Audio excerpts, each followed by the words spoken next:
आप सभी लोगों को मेरा नमस्कार। वीडियो के इस पार्ट में आज मैं आपसे चर्चा कर रहा हूं कि अगर आप किसी गवर्नमेंट जॉब में हैं और आपके खिलाफ कोई क्रिमिनल केस दर्ज होता है और उस क्रिमिनल केस की वजह से आपको सस्पेंड कर दिया जाता है, तो आप क्या कर सकते हैं। साथियों, आजकल मैं देख रहा हूं कि जितने भी प्रिवेंशन ऑफ करप्शन एक्ट के मामले हैं, जैसे रिश्वत लेते हुए जो पकड़े जाते हैं व्यक्ति, उनको कई बार इमीडिएट टर्मिनेट कर दिया जाता है अगर वो कॉन्ट्रैक्ट बेस एम्प्लॉई हैं तो इस कंडीशन में मैं आपको बता दूं कि सुप्रीम कोर्ट का जजमेंट है, उसके हिसाब से आपको टर्मिनेट नहीं किया जा सकता है जब तक कि आपके खिलाफ कोई डिपार्टमेंटल इंक्वायरी कंडक्ट ना हो, जब तक कि आपको कोई शोकाज नोटिस जारी ना किया गया हो। चलिए थोड़ा सा मैं आपको ब्रीफ कर देता हूँ। एक हाई कोर्ट का रिसेंटली फैसला आया है सरसिंह वर्सेस स्टेट ऑफ गुजरात के नाम से। इस केस में क्या हुआ था, इस केस में एक व्यक्ति था जो कि प्लानिंग असिस्टेंट के रूप में काम किया करता था।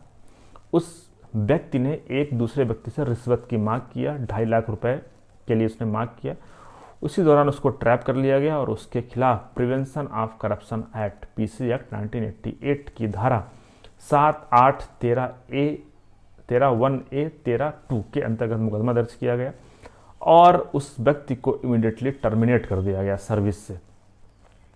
उसके बाद उस व्यक्ति ने हाई कोर्ट में रिट पिटीशन फाइल किया आर्टिकल 226 के अंतर्गत और वहाँ पे दलील दिया। उसका जो दलील थी कि उसे सस्पेंड नहीं किया जा सकता है क्योंकि ना तो शोकाज नोटिस दिया गया है, ना तो डिपार्टमेंटल इंक्वायरी की गई है।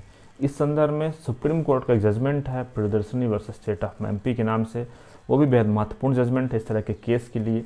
तो अगर आपका भी मामला कुछ ऐसा है तो आप भी इस तरह के मामले के लिए रिट पिटीशन फाइल कर सकते हैं हाई कोर्ट में कि आपको टर्मिनेट कर दिया गया। वहाँ से आप हाई कोर्ट से रिक्वेस्ट कर सकते हैं कि आपको रीइंस्टेट किया जाए सर्विस में, आपको सर्विस से फिर से लिया जाए, भले ही आपकी कॉन्ट्रैक्ट जॉब हो गवर्नमेंट के अंदर या तो आपकी परमानेंट जॉब हो। साथ ही इस मामले में फिर क्या हुआ, मामले को हाई कोर्ट ने देखा और हाई कोर्ट ने ये पाया कि यहाँ पे जिस व्यक्ति को टर्मिनेट किया गया है उसको कोई शोकाज नोटिस नहीं दिया गया था, उसके खिलाफ कोई डिपार्टमेंटल इंक्वायरी कंडक्ट नहीं की गई थी। इसलिए हाई कोर्ट ने आदेश दिया कि ये जो आदेश है इसको निरस्त किया जाता है और आदेश दिया जाता है कि जिस व्यक्ति को सस्पेंड किया गया था डिलिंक्वेंट पर्सन को फिर से ज्वाइन कराया जाएगा और जो उसका जो कॉन्ट्रैक्ट का जो पीरियड था वो वही पीरियड रहेगा। साथ में ही डिपार्टमेंट को ये आदेश दिया कि डिपार्टमेंट स्वतंत्र रहेगा कि अगर डिपार्टमेंट को लगता है कि इस व्यक्ति के खिलाफ डिपार्टमेंटल इंक्वायरी की जानी चाहिए, इस व्यक्ति को शोकाज नोटिस जारी किया जाना चाहिए, तो वो किया जा सकता है।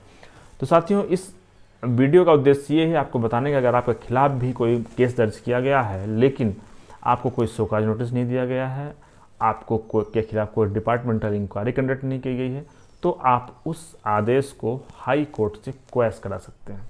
धन्यवाद।